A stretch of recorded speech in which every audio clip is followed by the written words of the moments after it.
es de escuelas universitarias de formación de profesorado. Esto es ya por el año 1980, pero 2 años antes ya él es inspector numerario, inspector de enseñanza, lógicamente, por oposición. Bueno, se puede decir que gracias a este, o por lo menos como base, desde este cargo de inspector ha ocupado muy distintos altos cargos en la administración pública de la educación y, bueno, actualmente, bueno, ya está jubilado, creo, ¿no? Sí. Está jubilado, pero ha sido director general de coordinación y de alta inspección del Ministerio de Educación y Cultura entre 1996 y 1998, en el momento en el que cesó por petición propia. Tiene muchas publicaciones, es miembro de consejos de revistas interesantes. Una de ellas es Acontecimiento, que es una revista de pensamiento personalista y comunitario. Realmente, él nos va a hablar de un tema que es, bueno, es como una especie de interrogante que ha salido durante todas las sesiones del Congreso. ¿Hay razones para la imposición legal de la escolarización obligatoria? Bien, él ya ha publicado sobre esta materia, especialmente en un artículo bastante extenso, con un título muy sugerente: Educación obligatoria, escolarización voluntaria. Bien, sin más, le damos la palabra para que comience su conferencia. Buenos días, muchas gracias. Antes que nada, yo le agradecería a doña Irene Briones, que es la moderadora de esta sesión, que me avisara cuando falten 10 minutos para el momento en que crea que debo terminar, teniendo en cuenta que empezamos 1/4 de la tarde. La directora, doña Carmen Urpí, parece que a la pregunta mía de si este tiempo se perdía, no, sino que efectivamente mantenemos una sesión de 1 hora, incluido el coloquio, y por eso digo que me avise con tiempo para... el tema es muy denso y parto del supuesto de que no podré decir ni siquiera las cosas que yo considero esenciales. En muchos casos me voy a limitar a formular lo que serían unas tesis para cuyo desarrollo y prueba pues no habría tiempo, porque cada una de ellas merecería un tratamiento aparte. Mi intervención, el tema de mi intervención lo constituye un interrogante. ¿Hay razones para la imposición legal de la escolarización? Dice razones, no dice razones legales, razones en general. En mi respuesta, la tesis con la que yo respondo al interrogante en que consiste la formulación del título es negativa. No hay razones, añado, válidas para mí, porque razones sí hay. Muchos exponen razones de muy diversa índole contra digamos, a favor de la escolarización obligatoria y en contra de otras modalidades de enseñanza no escolarizada. Pues bien, yo, aparte, tendría que haber empezado, y le he dado las gracias a mi presentadora y, por supuesto, a la organización del Congreso por darme la oportunidad de exponer estas ideas, con las cuales algunos pueden estar más o menos conformes, o totalmente disconformes, totalmente de acuerdo. Yo siento que no haya tiempo para un debate. Mi respuesta es negativa y mis consideraciones no van a ser de carácter pedagógico. Por el programa he visto que gran parte de las intervenciones, tanto de ponentes como de comunicantes, estudian la realidad de la homeschooling. Yo voy a hablar de educación en casa y, bueno, hay que aclarar una cosa. Educación en casa la imparten los padres a sus hijos en todo el mundo, aunque los escolaricen. Por tanto, hay que aclarar que cuando hablamos aquí de educación en casa nos referimos a la educación básica sistemática, íntegra y exclusivamente impartida en casa. Este es el término que acota la modalidad educativa a la que yo me refiero. Una educación sistemática, íntegra y exclusiva en casa. Bien, así entendido, yo me referiré generalmente a esta modalidad con la expresión la escuela en casa. Pues bien, mis consideraciones no son de carácter pedagógico. Yo no voy a entrar a estudiar ni a exponer mi opinión sobre las ventajas o inconvenientes, sobre los resultados, que hay muchos estudios empíricos que aquí se están exponiendo estos días. Yo no voy a oponerme a la escolarización obligatoria, yo me voy a oponer a la imposición de la escolarización obligatoria generalizada y me voy a oponer a la prohibición de la educación en casa. Pero no entro en las... Tanto uno como otro modelo, como cualesquiera otros, aquí se habla también de la Flexi School, etcétera, pueden en su realización práctica ser acertados o ser acertados, pero esta no es la cuestión. Hay instituciones que son óptimas y su realización práctica puede ser desastrosa. Por lo tanto, aquí no voy a entrar en esa discusión. Parto del supuesto de que todas las modalidades en su realización pueden cumplir el ideal al que responden o alejarse mucho de él y tener muchos inconvenientes. No se puede a priori, por supuesto, determinar que la educación escolarizada es mejor, ni mucho menos tampoco se puede decir con términos generales, aunque todos los datos empíricos, permítanme que diga esto, no sé si alguna vez lo han oído, pero leyendo todos los estudios sobre homeschooling, cabría decir que la mayoría de las personas que se benefician de ella, los educandos, son unos privilegiados, porque las circunstancias en que esta modalidad se realiza, de ordinario, supone unas condiciones favorables a una educación muy positiva, dado también el alto grado de participación que supone por parte de los padres. Por tanto, no me estoy refiriendo a modalidades, digamos, selváticas, de abandono de la educación de los hijos. Eso no es a lo que nos referimos. Bien. Mis consideraciones van a ser de carácter más bien filosófico-jurídico-políticas y pretendo hacer una defensa tan entusiasta como sea yo capaz de hacerla y tan bien fundada como consiga de la libertad educativa y en concreto del derecho preferente de los padres a decidir el tipo de educación que han de recibir sus hijos. Bien, tendríamos que extendernos en una serie de nociones básicas. Yo no voy ahora a leer aquí, no puedo ni siquiera leerla, la que yo llamo mis 18 tesis básicas sobre educación y escolarización. Sí digo que la educación básica debe considerarse obligatoria. ¿En qué sentido? Miren, yo entiendo además por educación básica, permítanme que diga esto, aunque parto del supuesto de que todos ustedes tienen la idea clara, educación básica no es educación primaria. Educación básica es, en cada sociedad, aquella que requiere una persona normal, en condiciones normales, para poder integrarse en esa sociedad a la que pertenece, en condiciones de ejercer plenamente sus derechos y cumplir sus obligaciones.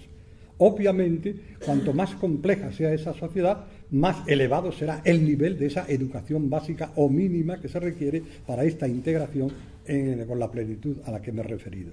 Esto quiere decir que en sociedades de cierto desarrollo, la educación básica supera lo que se llama la educación elemental o primaria. En España la educación básica comprende la primaria y la llamada educación secundaria o obligatoria.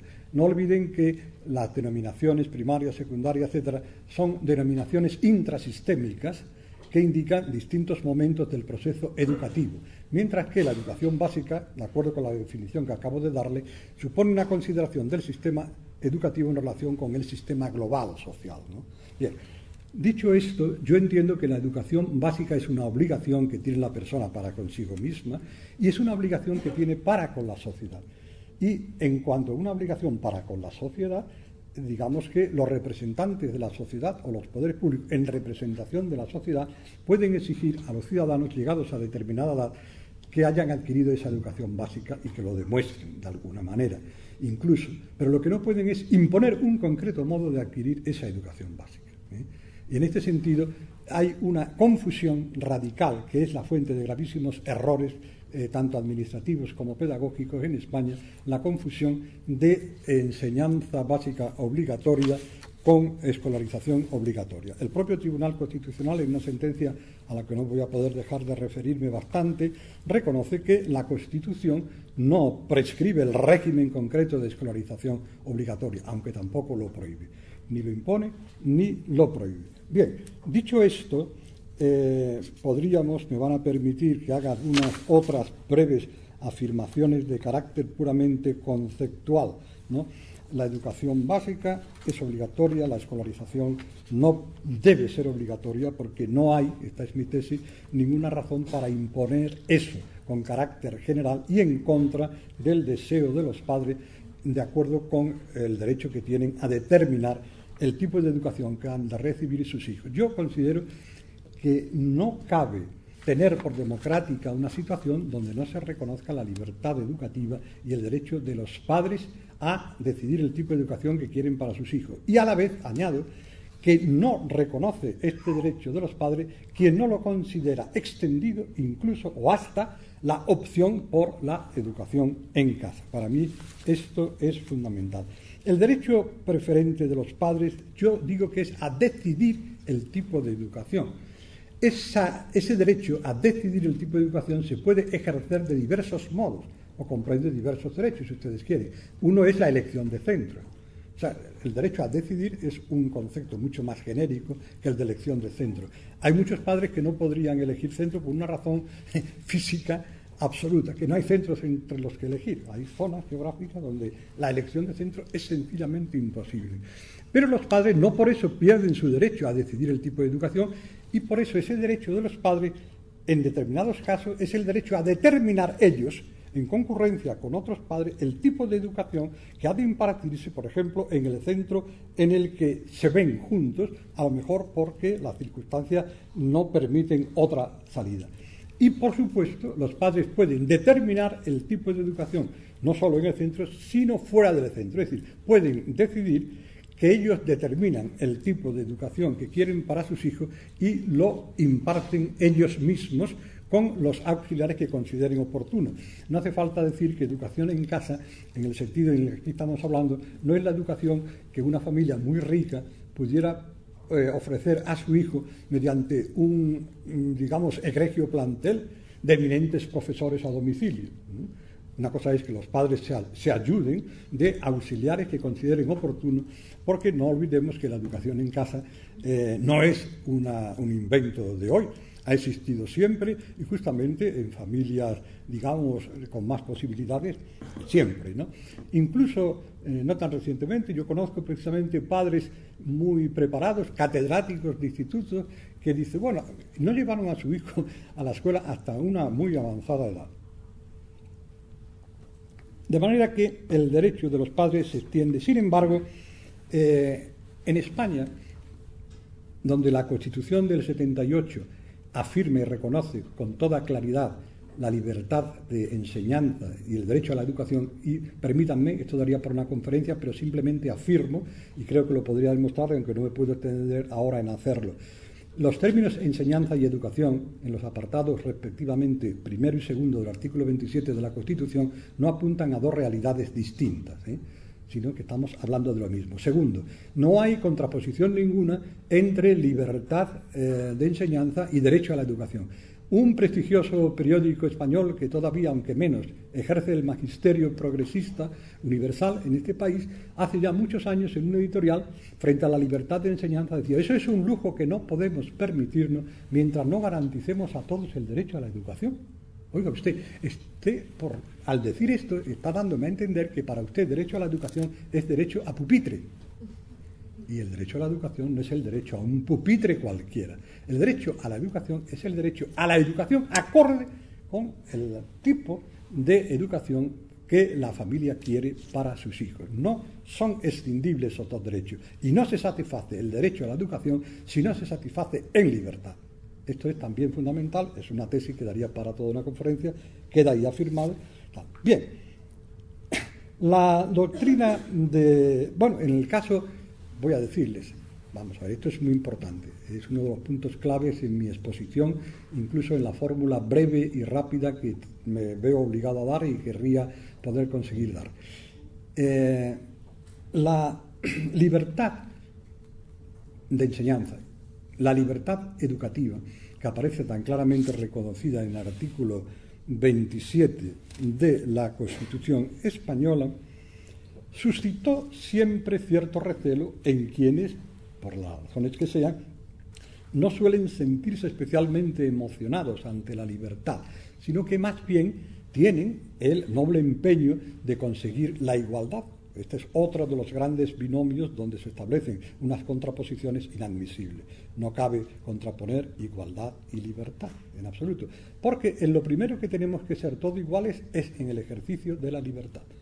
Bien, dicho esto, en los primeros años, pues mucha gente ya mostraba cierto recelo de determinados sectores, pero pocos se atrevían a manifestarse en contra, porque en aquel momento eso les hubiera impedido conseguir el honroso calificativo de demócrata. Sin embargo, ya desde los primeros momentos se desarrolla en España una lectura del artículo 27.2, una lectura estatista según la cual ese artículo contiene un mandato dirigido a los poderes públicos, un mandato para cumplir el cual hay que considerar a los poderes públicos investidos de unas competencias y unos derechos educativos que vienen a suponer el reconocimiento de una especie de soberanía educativa por encima de los derechos de los ciudadanos.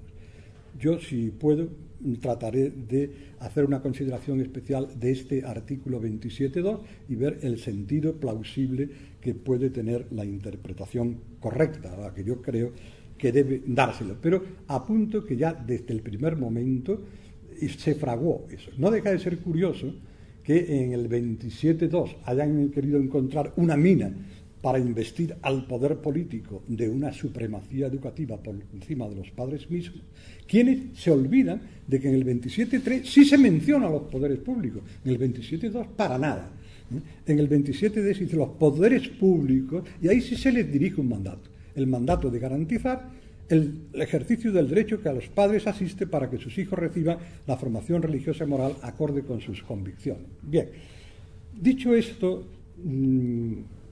el tiempo avanza y no puedo dejar de referirme a la doctrina, porque claro, ¿cuáles son las razones que se esgrimen, se aducen, se exponen para defender la escolarización obligatoria y por tanto para oponerse a la educación en casa? Las hay de mucho tipo. Por ejemplo, en esta misma línea de crítica de la libertad educativa y del derecho de los padres, por cierto, algunos cuando se habla de reformar la Constitución, ponen su mira en la supresión del artículo 27.3. Claro, no se dan cuenta de que suprimir este artículo en la Constitución española, no posible reforma de la Constitución, supondría que España dejara de suscribir los tratados internacionales que ha ratificado y donde está esto exigido. Esto parece ser que algunos lo ignoran, de manera que no bastaría quitarlo de la Constitución, tendría España que salirse, digamos, del concierto de naciones que ratifican los tratados donde este derecho está reconocido. Pero ya, si algunos manifestaban cierto recelo ante este derecho preferente de los padres, ya hemos llegado a un momento en que claramente se niega desde determinados sectores, se niega. Y se considera que los padres no pueden invocar ese derecho frente al Estado y que todo lo más pueden ejercer esa, diríamos, competencia educativa de manera compartida, pero execuo con el poder público. De manera que del recelo ante el derecho de los padres a su negación para afirmar cada vez más claramente el presunto magisterio universal de ciudadanía a favor del Estado, en una lectura estatista que yo considero que es inconciliable con la Constitución española sistemáticamente y correctamente interpretada. Y se llega a hablar de la incompetencia de los padres para educar, y se llega a hablar, naturalmente, porque no es difícil encontrar ejemplos de padres impresentables. Y cuando me dicen a mí esto, digo, se queda usted corta, porque hay padres maltratadores. Lo que pasa es que usted, por el hecho de que haya padres maltratadores, no puede privar de la patria potestad a todos los ciudadanos preventivamente. ¿Se acuerdan ustedes que aquí se hablaba contra las guerras preventivas? Pues algunos defienden la privación preventiva de la patria libertad a toda la población para prevenir que haya padres indeseables. Y no deja de ser curioso, fíjense, porque se podría dar el caso de que una persona que es padre y profesor fuera rechazado como educador idóneo de sus hijos y luego se le admitiera como educador de los hijos de todos los demás en el centro en el que ejerce como educador. ¿Por qué? Porque es como si la condición funcionarial, yo esto lo digo en unos términos que voy a leer aunque puedan parecer, algunos ideólogos de la educación estatal estatista hablan, diríamos, como iluminados que se consideraran y consideraran a los funcionarios docentes cual encarnaciones puras, repeticiones clónicas de un perfecto, único, común, neutral, maestro universal. No hay nadie neutral. No hay nadie neutral. Y dicho sea, ustedes cuando dicen el Estado, pregunten siempre ¿quién? ¿Quién? No qué, sino ¿quién es el Estado? ¿Quién? Porque suele tener nombre y apellidos. Y en este punto, esta es otra afirmación clave, y ahí la digo para que quede, por si se me olvida en el poco tiempo que tenemos. No olvidemos que justamente en la educación, la cultura, son los ámbitos de la vida y de la realidad donde ha de ejercerse de manera eminente y privilegiada la libertad. Y, por tanto, quienes ocupan el poder público no pueden, prevaliéndose de su condición de cargo público, privilegiar su particular opción para imponerla a todos. Porque en este terreno no existe lo común. Lo común es el respeto a la diferencia. Y, por tanto, recuerdo que una consejera de educación, con respecto a determinada modalidad educativa, dice, no es mi modelo. Mi respuesta, aquí en privado, señora, lo siento mucho, pero no nos importa si eso no es su modelo. Porque usted no está ahí para realizar su modelo, sino para crear las condiciones objetivas que permitan a todos los ciudadanos realizar a cada uno su modelo de acuerdo con su opción educativa, que está en función de su opción antropológica, de su opción ideológica, de su opción religiosa. Bien, pues dicho esto, nos encontramos con una sentencia clave en esta materia reciente, que es la sentencia 133/2010, en la que el Tribunal Constitucional, bueno, para algunos que sean más cuidadosos y quieran conocer la referencia exacta de esta sentencia, la sentencia es de 2 de diciembre de 2010 y está publicada en el Boletín del Estado del 5 de enero de este año. Bien, el Tribunal Constitucional, vamos a leer algunos párrafos cuando se enfrenta a la cuestión que se le plantea, porque el tribunal conoce un recurso de amparo que presentan unos padres ante resoluciones de tribunales. El primer tribunal es un juzgado de primera instancia de un pueblo de Málaga y luego la sentencia de la audiencia de Málaga que confirma aquella de aquel juzgado de instrucción de un pueblo, y esto es lo que llega al Tribunal Constitucional. Y entonces el Tribunal Constitucional empieza diciendo cuál es el contenido de la libertad de enseñanza que hay que reconocer a los padres y de su derecho educativo. Le voy a leer unos párrafos porque eso basta, yo me voy a abstenerlo de comentar. Yo diría que quizás esta sentencia no es la que más puede contribuir al prestigio del alto tribunal. No, lo digo con todo respeto, por supuesto, con pleno y absoluto respeto. Pero voy a leerles.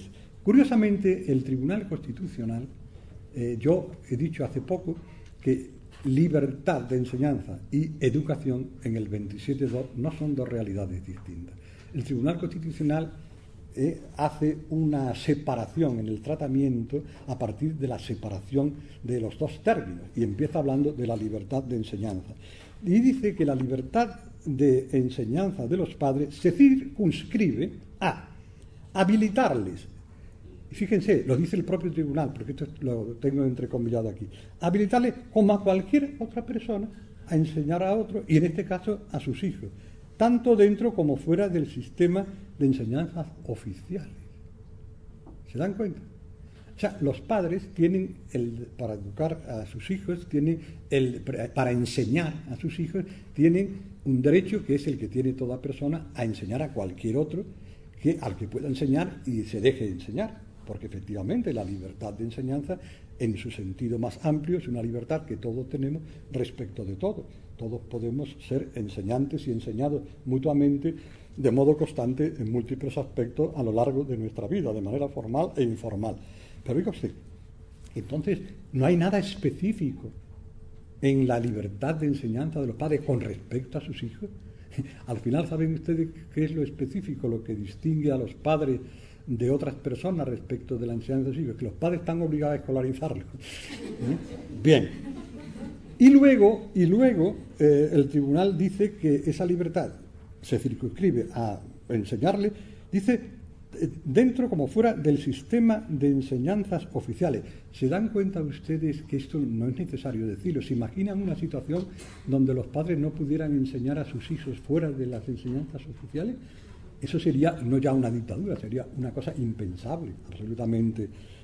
Bien, y el otro contenido va dentro del concepto de libertad de enseñanza, es la libertad de creación de centros docentes. Usted, como todas las personas, por cierto, porque eso es también un derecho de todo particular, a crear un centro docente. Si no le gusta a usted la enseñanza que se imparte en los centros que existen, usted no está facultado a darle la educación en casa, que es una cosa relativamente fácil, sino que usted debe ir por el camino nada fácil, tampoco de crear un centro. O sea, yo voy a crear un centro educativo de acuerdo con el tipo de educación que quiero para mis hijos. Por cierto, ya lo voy a dejar dicho también, no cabría responder, oiga usted, si eso es lo que yo hago en mi casa, yo convierto a mi casa en un centro educativo, yo creo un centro educativo. Usted dice que yo tengo derecho a crear un centro educativo, pues lo creo en mi casa, ¿le parece bien? Convierto a mi casa en un centro educativo. Estoy ejerciendo ese derecho que usted dice que yo tengo. Pero claro, aquí todo el mundo piensa que crear un centro educativo es algo que supone algo muy difícil, ¿no? Y abierto a todo el mundo, etcétera, etcétera. Bien, pero luego no deja de ser inquietante que se considere respetada la libertad de enseñanza que corresponde a los padres en cuanto tales por el mero hecho de que no se les impida educar a sus hijos fuera de las enseñanzas oficiales. Pero es que ahora entramos y el derecho ya propiamente, no libertad de enseñanza, sino derecho educativo de los padres.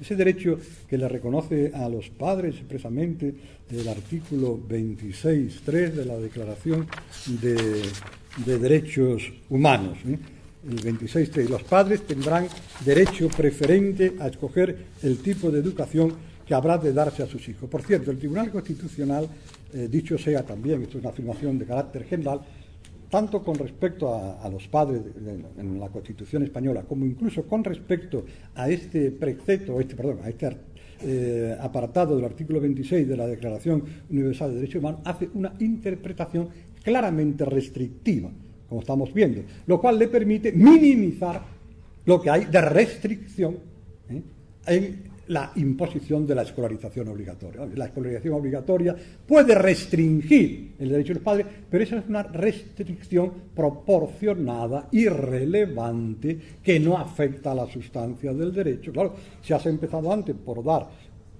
exponer el concepto, el contenido de esa libertad y de esos derechos y los términos que estamos viendo, obviamente la restricción de un derecho tan raquítico tampoco se puede considerar especialmente grave y relevante.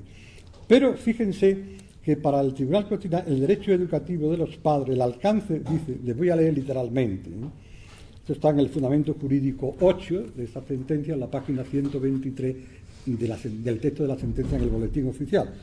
Dice, el alcance de la restricción operada por la decisión de configurar la enseñanza básica como un periodo de escolarización obligatoria en el contenido protegido por el derecho de los padres reconocidos en los artículos 27.1 y 3, ha de ser en todo caso relativizado en la medida en que no impide a esto influir en la educación de sus hijos, y ello tanto fuera como dentro de la escuela.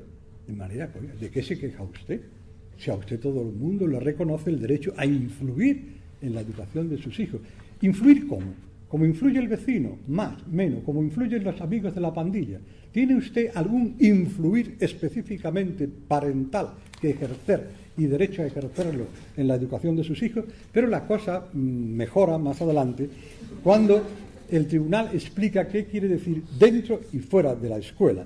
Dice dentro de la escuela porque los poderes públicos siguen siendo destinatarios del deber de tener en cuenta las condiciones religiosas particulares. Es decir, que dentro de la escuela no se queje, usted puede influir porque los poderes públicos están obligados, siguen siendo destinatarios del deber de tener en cuenta las condiciones.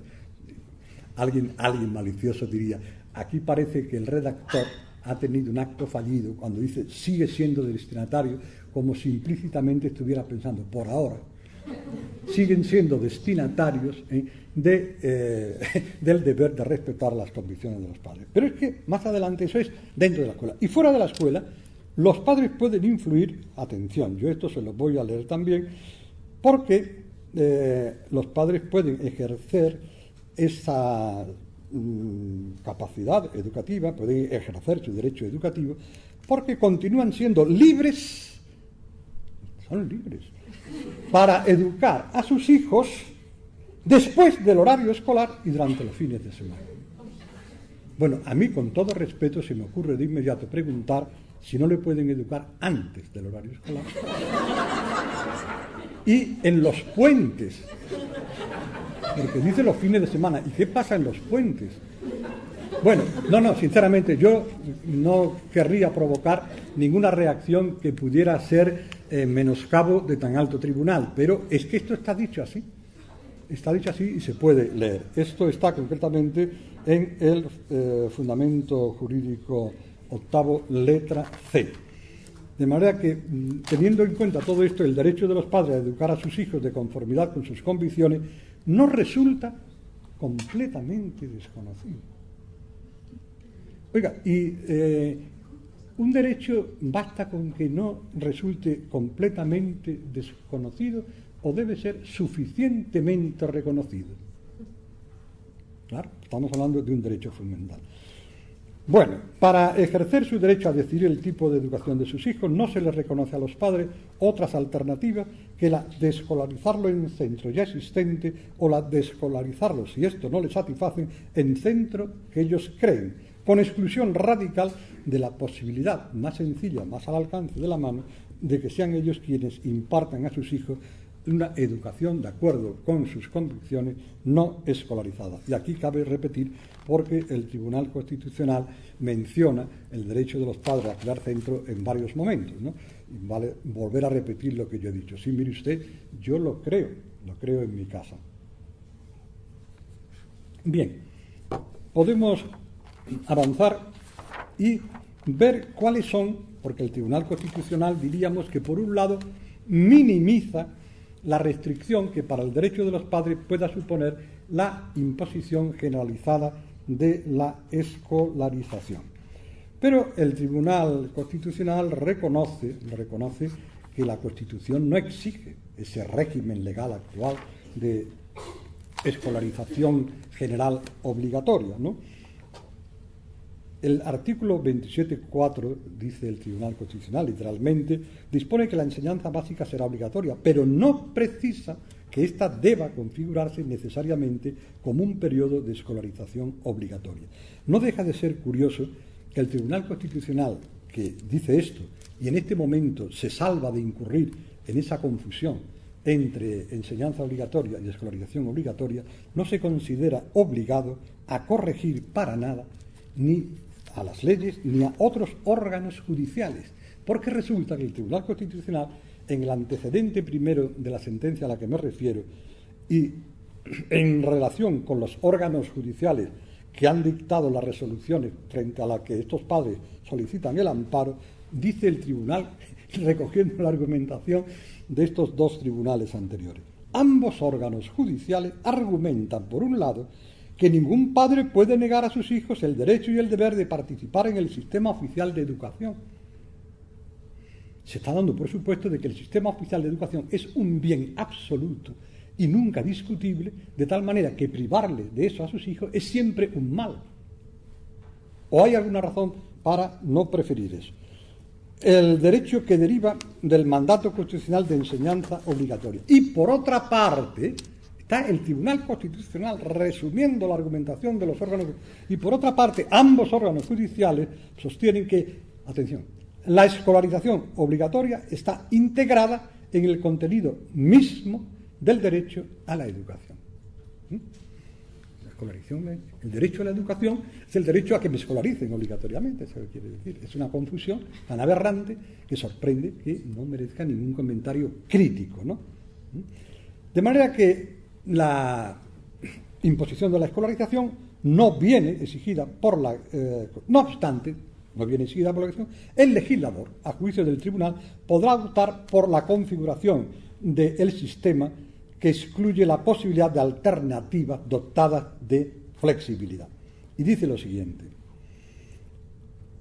la decisión del legislador de imponer a los niños entre 6 y 16 años el deber de escolarización en centros docentes homologados, lejos de ser una operación de pura ejecución constitucional, es una de las posibles configuraciones del sistema entre las que el legislador puede optar en el ejercicio del margen de libre apreciación política que le responde en virtud del pluralismo político. De manera que en la línea argumental de esta sentencia, primero, como vemos, se minimiza el contenido de la libertad educativa y del derecho de los padres para concluir que la restricción es irrelevante. Un derecho definido tan raquíticamente, pues lo que se le restringe, eso es cosa de poca importancia. Pero en otro momento, el Tribunal Constitucional, diríamos que ofrece razones positivas para salvar la decisión actual del legislador de implantar ese régimen de escolarización obligatoria, aunque la Constitución como tal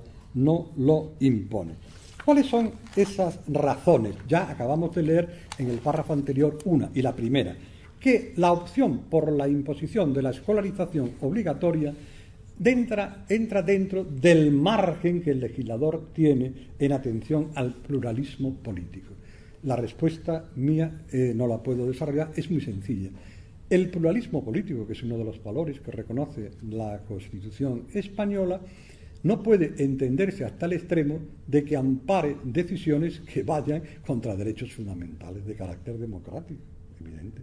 El pluralismo político no justifica, dentro de la Constitución española, la adopción de decisiones que sean gravemente atentatorias de los derechos fundamentales. O sea, él no se extienda hasta ahí, ese margen no se extienda a implantar ninguna dictadura. ¿No? Mire usted, como decir, un parlamento que decide mayoritariamente, la decisión mayoritaria por la que un parlamento implanta la dictadura y se autodisuelve, no es una decisión democrática, aunque lo sea formalmente, porque materialmente, por su contenido, va contra la democracia misma. Para que una decisión sea democrática tiene que cumplir dos requisitos, uno formal, que sea mayoritaria, y otro material, que no vaya contra la democracia misma. Bien, pero luego añade el tribunal que el legislador, para implantar la escolarización obligatoria, atiende también a otra serie de exigencias y determinaciones que se encuentran también en el propio artículo 27. Y fundamentalmente son las siguientes, porque leo literalmente: ese sistema se compadece con el mandato en virtud del cual los poderes públicos han de establecer una programación general de la enseñanza, es decir, el apartado 5 del artículo 27, que encomienda a los poderes públicos el establecimiento de una programación general de la enseñanza. Asimismo, otra determinación que tiene que tener en cuenta el legislador es la que se establece en el apartado 8 del mismo artículo 27, donde se dicen que los poderes públicos inspeccionarán, en el apartado 8, inspeccionarán y homologarán el sistema educativo para garantizar el cumplimiento de las leyes. Y por último, y es lo más importante, encontraría su justificación en la finalidad que ha sido constitucionalmente atribuida a la educación y al mandato de conseguir esta finalidad. Ahora bien, repito, los argumentos expresamente en esta misma sentencia invoca el Tribunal Constitucional, aparte del pluralismo político, que daría al legislador tan amplio margen, como hemos dicho, que yo considero que no entra dentro de una concepción recta, democrática, de lo que es el pluralismo político, pero aparte de eso, la programación general de la enseñanza, la necesidad de inspeccionar y, sobre todo, el mandato que, según esa lectura, el 27.2 dirige a los poderes públicos para que garanticen la consecución de la finalidad que a la educación asigna ese apartado 2 del artículo 27. Muy brevemente, es fácil responder a todas estas argumentaciones. Vamos a ver, ¿acaso el modelo de educación en familia impide que haya una programación general de la enseñanza? Los padres que optan por la educación en familia no se oponen, sino que más bien desean que haya una programación y una legislación del sistema educativo que comprenda esta modalidad, la integre y la conecte con la totalidad del sistema. Bien, ¿acaso los padres que optan por la educación en familia, padres, me estoy refiriendo a los casos normales, de especialmente sensibilizados y participativos en la educación de sus hijos, con una formación generalmente elevada, ¿acaso esos padres se van a oponer a una inspección razonable? Tampoco. Hay muchos países donde está regulado un contacto con la inspección que puede revestir miles de formas, que puede incluso acordarse entre los padres de la inspección el cómo van a ejercer. Bien, ¿acaso es? Y luego ya entramos en la cuestión de la inspección. Obviamente tampoco podría decirse, no, mire usted, es que la educación en casa supone un trabajo para la inspección. Es evidente, yo esto ni siquiera lo considero. Jamás puede aceptarse como argumento para restricción de derechos la comodidad burocrática de la administración. Jamás, jamás. Que eso es una inspección más difícil, que exige mayor complejidad, una preparación especial. Muy bien, exacto, muy bien. Para eso está la administración, para ser tan compleja como sea necesario para garantizar los derechos fundamentales. No tan simplemente burocrática como para restringirlo en razón de la comodidad del administrador.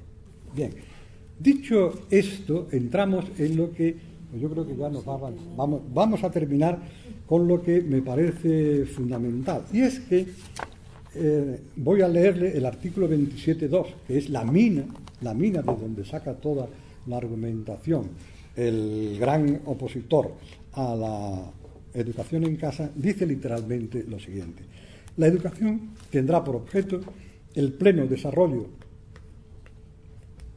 de la personalidad humana en el respeto a los principios democráticos de convivencia y a los derechos y libertades fundamentales.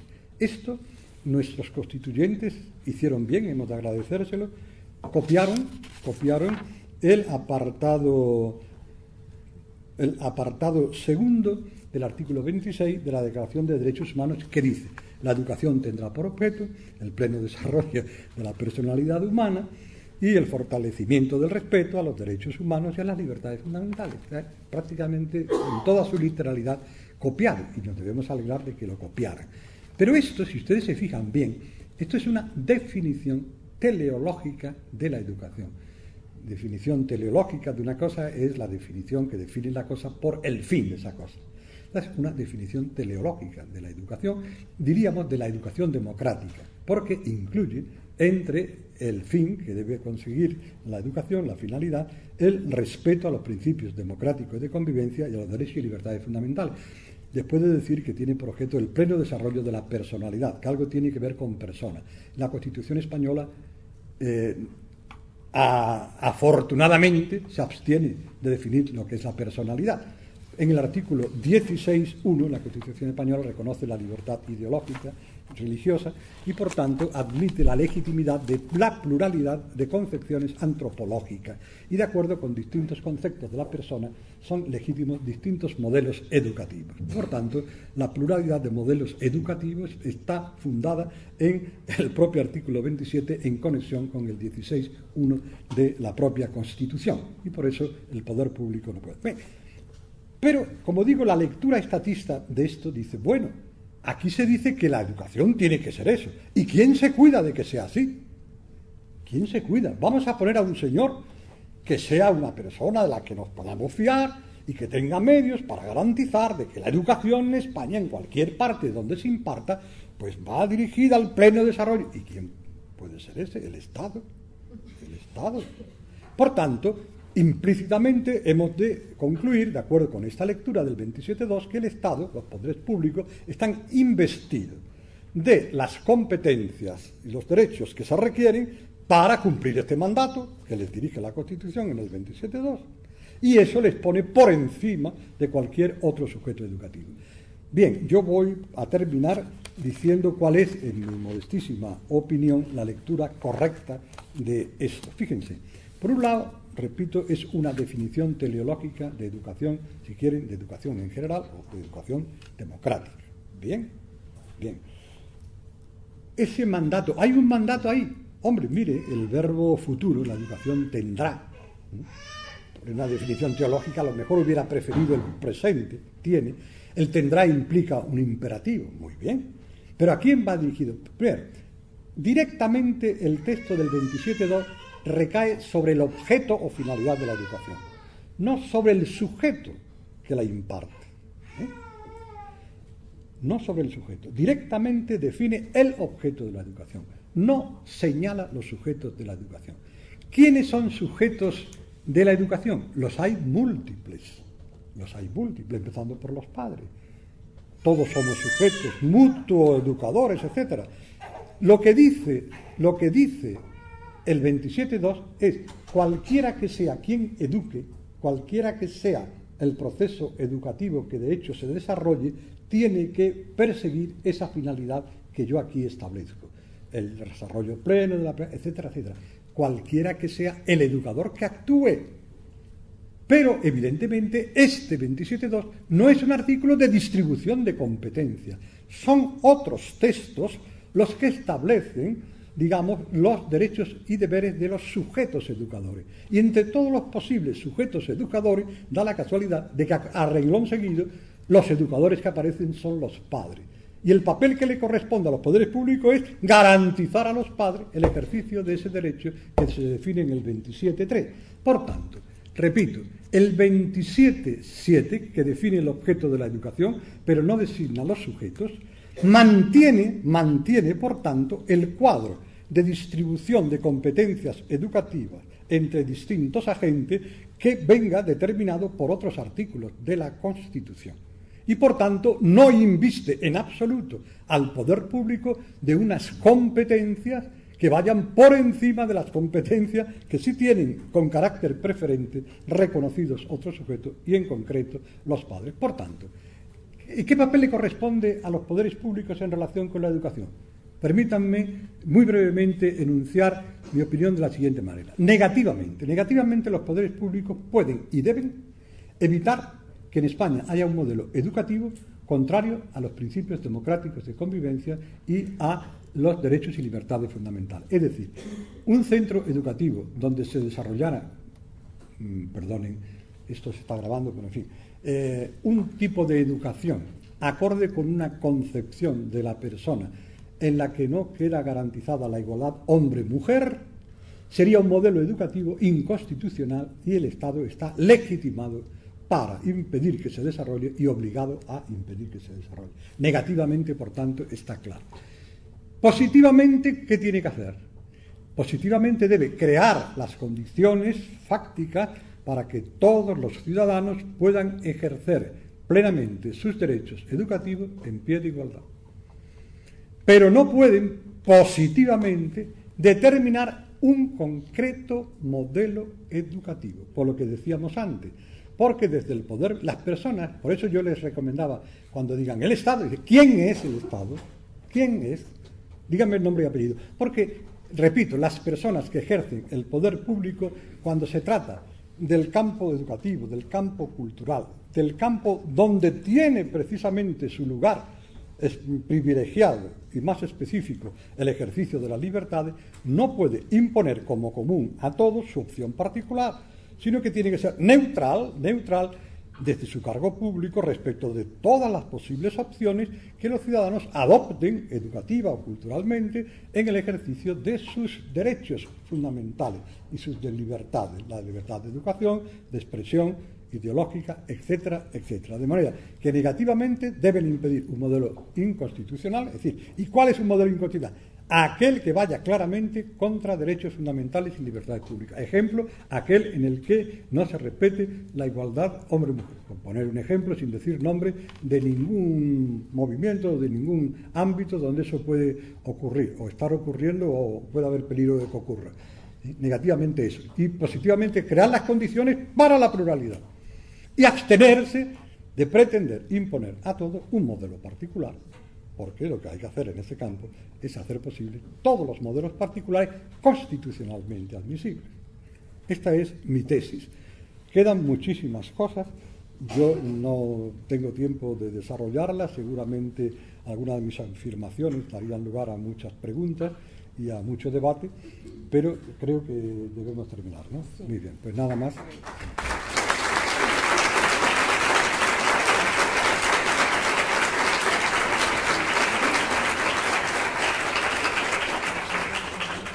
Muchísimas gracias, don Teófilo, por su lectura crítica, sensata y certera de la sentencia del Tribunal Constitucional y de todo el sistema que tenemos actualmente, partiendo de la interpretación del texto constitucional y de todas las declaraciones internacionales que también son derecho interno en cuanto han sido ratificados, ¿no?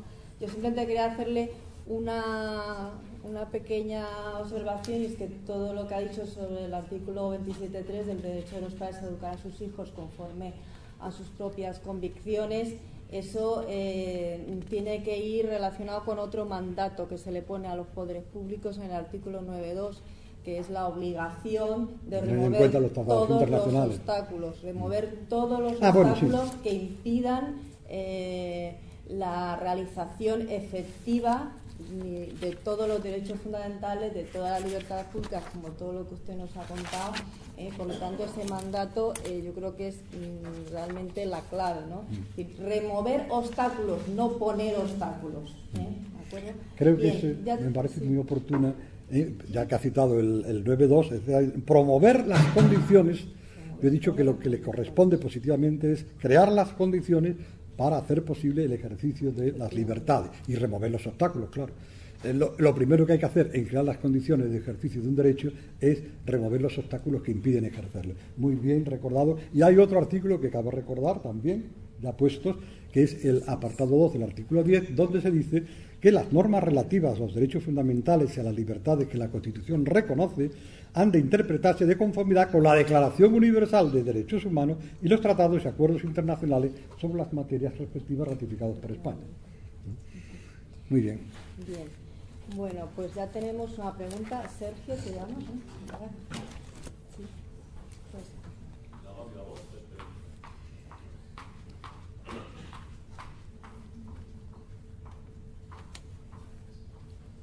Sí. Yo creo que es un lujo tan grande contar con una intervención como la suya que me siento empujado a darle las gracias. En mi particular me parece verdaderamente extraordinaria la instrucción que ha hecho y cómo ha desmontado si es que hay argumentos del Tribunal Constitucional sentencia.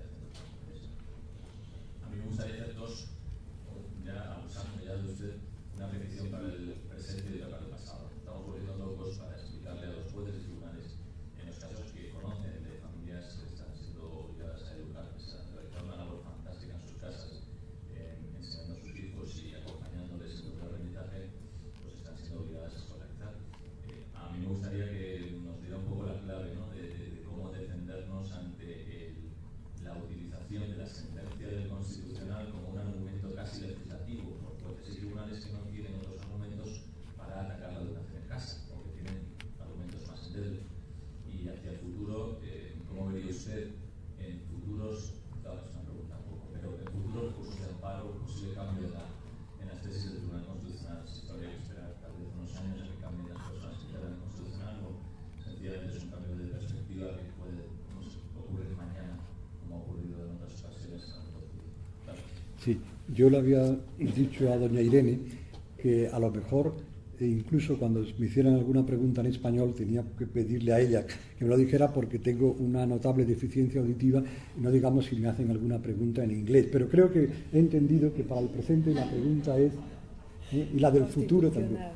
Si hay que esperar a que cambie el Constitucional, o sea, los miembros del Constitucional, claro. no se puede esperar. Bueno, vamos a ver, yo creo que le puedo contestar a las dos a la vez con la siguiente consideración. Aquí hay personas que tienen una experiencia amplia en el tratamiento jurídico de estas cuestiones, y que han tenido ocasión de exponer también aquí la necesidad de contar con un asesoramiento jurídico los padres que entran por esta vía, ¿no?, de la educación en casa.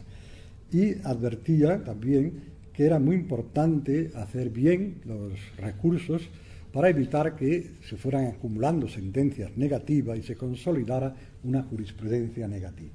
Bien, yo creo que los padres hoy tienen que seguir luchando todo lo que pueden, pero personalmente entiendo que esto no se puede resolver sino por elevación, y por tanto la solución más que jurídica tiene que ser política, y voy a lo de futuro, porque aquí no hemos tratado el problema de que creo que se puede sostener en contra de lo que dice el tribunal. Dice, no hay ninguna laguna normativa, porque ya la ley dice que tiene que ir a la escuela. Oiga, mire usted, usted no puede, por el hecho de decretar que no existe un trozo de la realidad, decir que no hay ninguna laguna normativa. Si hay una realidad viva que necesita ser regulada, usted no puede recurrir al fácil expediente de decir, no existe, eso no existe, que es lo que está diciendo. No hay laguna normativa porque no hay nada que normar. Sí, señor, hay algo que normar. Luego, si no está normado, hay laguna normativa. Entonces, yo creo que esto hay que resolverlo por elevación. Esto tiene que ser objetivo político de alguien, porque, claro, en España hay algunas formaciones que tratan de homologarse con otras en otros países donde esto está admitido, y tendrían que dar el paso a admitirlo y regular toda la compleja realidad del mundo educativo, porque aquí se va a hablar también de la flexi school, etcétera, ¿no? Eso tiene que estar todo regulado, y además regulado en términos que permitan la atención a la evolución y a la dinámica de la realidad. Por eso las leyes tienen que ser, digamos, muy escuetas, en cambio los decretos y las normas, dentro de lo que prevén las leyes, son las que tienen que ir atendiendo y acomodándose al palpitar de la realidad. Pero yo creo, sinceramente, que esto hay que resolverlo por elevación, y como se trata de regular un derecho fundamental, esto hay que hacerlo por ley orgánica, y esto tiene que hacerlo el Parlamento español. Así de sencillo. Mientras tanto, si los padres consiguen que en una comunidad educativa haya unas fórmulas de laissez-passer, pues mire usted, esto nos hemos encontrado, pero esa no es la solución. Esa no es la solución. Alguna vez yo dije, yo soy crítico, no voy a entrar en esto, ¿no?, del sistema de autonomía tal como está configurado. Digo, hombre, veo una sola ventaja en el sistema autonómico, y es que si se comete un disparate en Madrid, no es necesario repetirlo en toda España, ¿no? Bueno, bien. Pero lo importante es que se acierte en la ley orgánica. Perdona. De las felicitaciones, mucho placer, y me ha ilusionado bastante más el modelo jurídico que tengo con respecto a la interpretación del artículo 27. Teniendo en cuenta las fuentes del derecho para interpretar la legislación y resolver casuísticas, una de las fuentes de esto, lo que digan los tribunales, y sobre todo el Tribunal Superior y el Constitucional, porque sienta las bases como criterio para la actuación de los tribunales. Este regalo de Reyes, que salió en el boletín oficial el día de la víspera de Reyes, cuando los niños reciben regalos, me llama profundamente la atención habilitar a los padres para que puedan educar, habilitar a los padres. Existe un sistema también para habilitar a los profesores para que puedan enseñar, habilitar a los padres. Y es que me ha venido a la cabeza la resolución soviética para educar a los niños, es decir, quitarles desde la más tierna edad y meterlos a cuestionar los consolos, lejos de sus padres. Habilitar a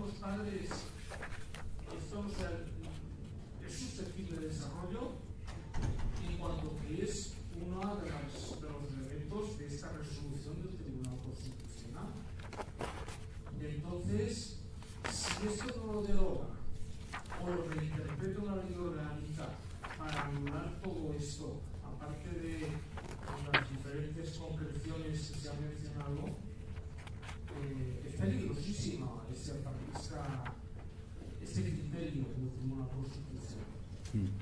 Porque puede quitar, porque claro, la patria puede salta quien quiera, usted no está habilitado. Sí. Podría decir. Esperemos que no. Algunas veces, algunas cosas, cuando, digamos, sobrepasan los niveles de lo normal y provocan la admiración incluso del menos ilustrado, son un motivo de esperanza. Esto es tan negativo, tan inadmisible, que no podrá seguir siendo así. Esto no puede. Entonces es un momento en que, cuando dice, donde está el mayor peligro está la salvación, porque creo que, vamos a ver, yo decía antes, el Tribunal Constitucional, en esta misma sentencia, curiosamente, yo decía antes, el 26.3 de la Declaración de Derechos Humanos, los padres tendrán el derecho preferente a escoger el tipo de educación. El Tribunal Constitucional, en esta sentencia que yo he comentado, hace de esto, no ya de la Constitución española, sino de las declaraciones, este derecho no es un derecho general de designar el tipo de educación, del cual el derecho del 27.3 español, es decir, la atención a las convicciones religiosas y morales, sería una especie, está contraponiendo género, especie, de manera que dice, lo que establece la Declaración de Derechos Humanos, el 26.3, no es un derecho general, del cual el derecho reconocido en el 27.3 de la Constitución española sería una especie, sino que esta formulación de la Declaración de Derechos Humanos es una formulación genérica, de lo cual el 27.3 es solamente una explicitación o concreción. No sé si me fijo. Está reduciendo en su interpretación el valor del propio artículo 26 de la Declaración de Derechos Humanos en este apartado. Está haciendo una interpretación claramente restrictiva del sentido que tiene este reconocimiento del derecho preferente de los padres a escoger el tipo de educación que habrá de darse a sus hijos. Es más, el Tribunal Constitucional, cuando habla del mandato que reciben los poderes públicos, dice que eso es el principio constitucional. Esa definición de la educación, ese complejo objetivo que marca el 27.2 a la Constitución, junto con el mandato de que se consiga ese objetivo, constituyen el principio constitucional al que sirve la escolarización obligatoria, y que justificaría esa escolarización obligatoria incluso en el caso de que los padres invoquen el 27.3. Esta es la respuesta. Y yo creo, repito, que, y termino con esto, no hay que temer si conseguimos la solución radical, que es por vía política, una ley orgánica que regule el derecho a la educación con toda su amplitud, no hay problema de que hayan dicho los tribunales antes. Hay una frase, no recuerdo quién es el autor, pero algún jurista lo sabrá aquí, que dijo: bibliotecas inmensas de legislación quedan anuladas con la firma del legislador. De eso ya no vale nada. Hoy ya no vale nada porque ya la ley es otra. No pasa nada con la jurisprudencia anterior. Hemos cambiado. Hay otra ley. Muy bien, profesor Gonzalo Jover. Pues primero sí. Otro favor, a ver si nos podía asegurar. En el caso de que los padres intenten crear una escuela y sean padres que no tienen muchos recursos económicos, si acaso las limitaciones que por parte de la administración nos traslada en cuanto a requisitos técnicos, instalaciones, número de profesorado, metros cuadrados, cuartos de baño, si acaso ese tipo de limitaciones, si enfrentarías después, se les puede señalar que es un derecho fundamental, con lo cual esas limitaciones no caben porque me están restringiendo mi derecho a la educación. Es decir, algún tipo de argumento para que no se nos limiten estas condiciones para crear una escuela con el modelo pedagógico evidentemente respetuoso con los derechos. Sí. Bueno, evidentemente ya el hecho de que el Tribunal Constitucional remita tan fácilmente a los padres que optan por la educación en casa, decía, cree usted en centros si no le gustan los que hay, ya eso, más que facilitar el ejercicio de derecho, es dificultarlo, ¿no? Si no le da otra vía. Pero usted está poniendo el caso de unos padres que están en condiciones de efectivamente crear un centro, no solo para sus hijos, sino abierto en general, Y, bueno, mire, pues evidentemente todo esto ocurre o no ocurre. Hay administraciones que dificultan y otras que favorecen. No cabe duda de que desde la administración educativa, como decía antes, quienes ejercen el poder político, a veces pues tratan de preferir, de favorecer o incluso imponer su opción educativa.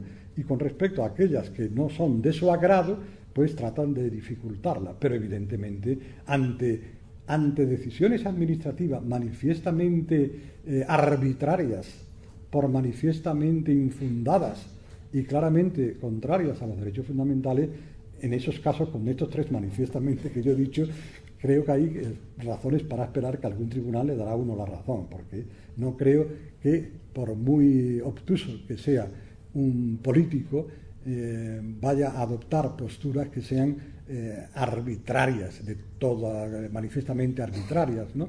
Que era el caso que usted me ponía. Esperemos que eso no ocurra, aunque sea por el bien de quien ejerce la administración. Es muy fácil limitar la creación de una escuela por unas cuestiones técnicas y además puede estar mucho. Sí.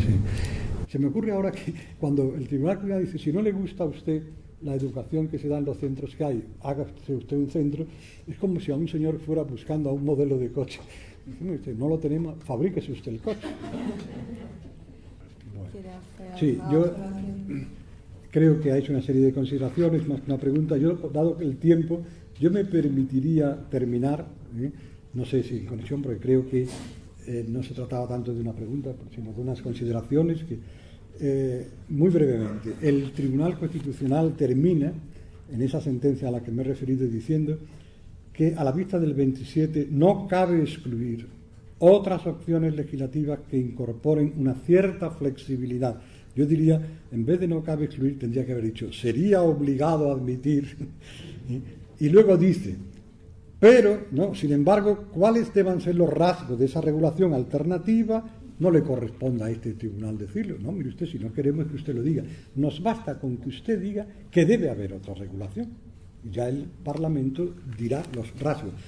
Yo creo que a la vista de todo esto se puede afirmar que resulta inocultable la fluctuación con que el tribunal se mueve en este caso entre las claras exigencias de unos ineludibles derechos fundamentales y la fuerte inclinación a reconocer a los poderes públicos un papel difícilmente conciliable con aquellos derechos fundamentales. Y yo creo que con esto doy mi opinión sobre ello. Simplemente un momentito, una pregunta de una madre. Creí que no había más tiempo. En la casa pertenezco a la Asociación para la Educación y nosotros siempre estamos con el eterno debate de ir a la negociación con los políticos o no para pedir la regulación. Y últimamente ha habido una idea, quería preguntar a qué opina sobre esa vía, que sería la de la objeción de conciencia. Objeción de conciencia, que si sería posible la objeción de conciencia como... Bueno, esto es un tema muy complejo, no soy jurista. El concepto mismo habría que empezar por explicar el concepto mismo de objeción de conciencia y la pregunta se refiere a la objeción de conciencia en el caso de la educación en casa. Sí. Porque en España hemos hablado mucho de la objeción de conciencia y hay juristas frente a la educación para la ciudadanía, por ejemplo, ¿no?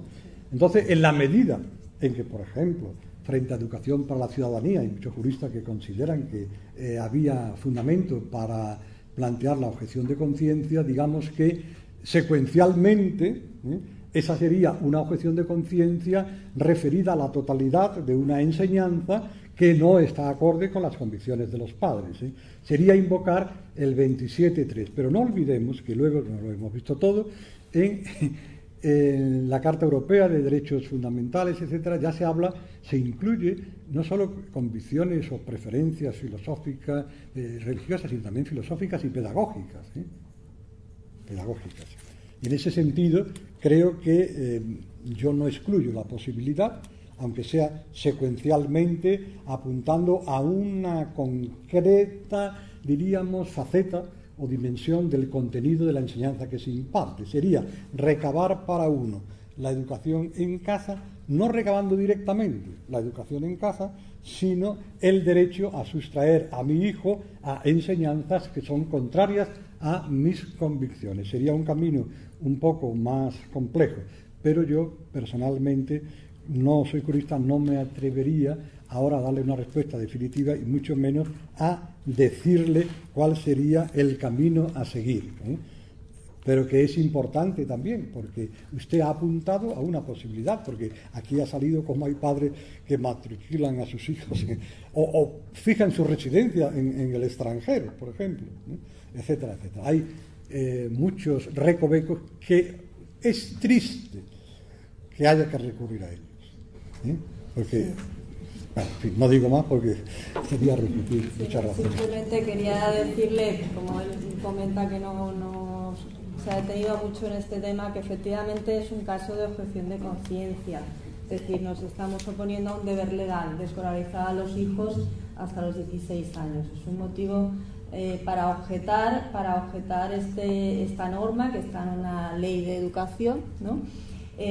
Los motivos, como todos los motivos para los objetores, pueden ser ideológicos, religiosos, de cualquier tipo. Es decir, ¿y en qué nos amparamos? En todo lo que don Teófilo nos ha comentado, el artículo 27.3, el artículo 16 de la Constitución, que nos hablan las libertades que tenemos, ideológica, religiosa, pensamiento, etcétera, el artículo 9.2, el artículo 10, que basa todos nuestros derechos en la dignidad de la persona, en las declaraciones internacionales que son derecho interno, etcétera, etcétera. El problema es que todo lo asimilamos a lo que entendemos por objeción de conciencia al servicio militar, pero en este caso la prestación social sustitutoria del servicio militar es la educación en casa, ¿eh? Entonces, efectivamente se podría asimilar y no pasa nada porque hay una laguna, porque se ha hecho así con la objeción de conciencia. El aborto no está previsto en la Constitución porque solo se habla en el artículo 30 de la objeción de conciencia al servicio militar, pero en una sentencia del Constitucional sí fue más sensata, dijo que efectivamente se podía objetar. Personal médico y paramédico podían objetar a cooperar o ejecutar en un aborto y puso como pilares para defender esa objeción de conciencia artículos de la Constitución que los hemos comentado aquí, que son la base para poder defender la educación en casa. Con lo cual, desde mi punto de vista, sí se podría intentar esa vía, lo cual no significa que se pueda conseguir, pero desde luego es una objeción de conciencia. Gracias. Muchísimas gracias. Bueno.